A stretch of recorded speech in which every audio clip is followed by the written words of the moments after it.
Good morning, class. Today we'll be dealing with the chapter The Leaf, the chapter 1 of your book. There are many types of useful plants around you, right? They provide you grains, pulses, fruits, vegetables, etc., right? But the leaves of different plants are different in shape and size. But all the plants consist of two parts, as you already know, the shoot system and the root system, where the shoot system consists of stem, branches, leaves, flowers, and fruits, and the root system consists of the roots. Now, today we'll be talking about the chapter The Leaf. So the first topic comes is the structure and function of leaf. Now, how does a leaf look? So, in your book, you can see there are various parts given in your book, right? Now, we'll take one by one each of the part. So, first thing comes, what is a leaf? So, a leaf is a flat, thin, broad outgrowth of a stem. That means from a stem, a leaf comes out. The point on the stem from where the leaf arises is known as node. Okay, the point from where the leaf arises is known as nodes. And the color of the leaf is generally green. And the shape and size of the leaves vary from one plant to another.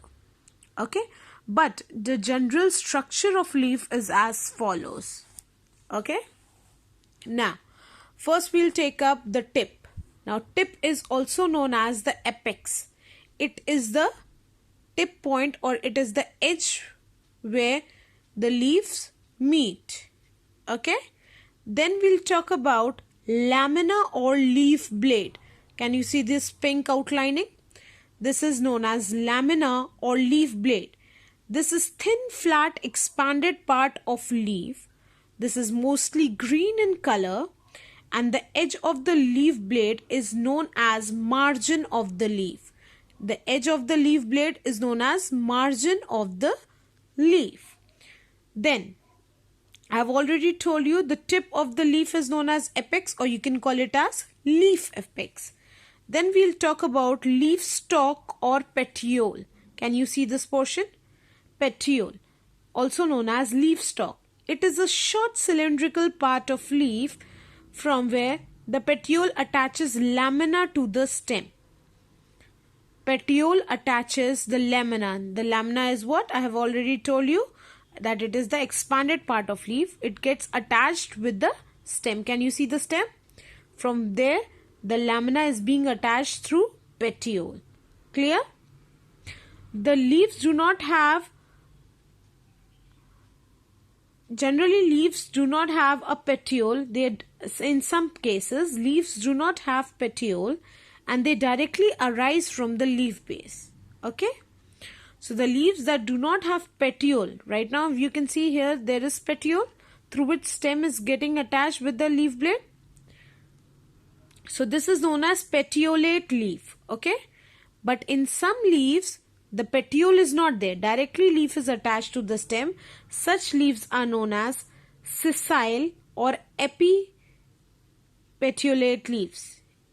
Epetiolate leaves. E means absence. Okay, so these are known as sessile leaves also, where petiole is absent. Okay, then you have a midrib. Can you see this blue line? This is a midrib. Now what is the function? The lamina has thickened vein along the center. The lamina has thick vein. Can you see? Along the center, this is known as midrib. And it extends from the tip to the petiole. Clear with the structure? Can you see? In your book it's given clearly. Then we'll talk about, the next comes is your veins and veinlet. Can you see this red part? This is your vein. Okay? And from a vein, there are smaller, finer parts coming out. These are known as veinlets. So they are what? They are lateral branches that are coming out from midrib. Okay, these are known as veins, and from there the finer ones, further veins are classified into further small branches. They are known as veinlets. Clear? Now what is the function of this? They helps to transport water into the leaves from the stem. And they also do what? They transport food prepared in the leaves to the stem. Then you have a leaf base, swollen part at the end of leaf. Okay, this is at the end of the petiole. This is the swollen part. When you pluck the leaves also, you will see that there is swollen part of the leaf at the end. Can you see in the diagram here? Okay, so this is nothing but a leaf base.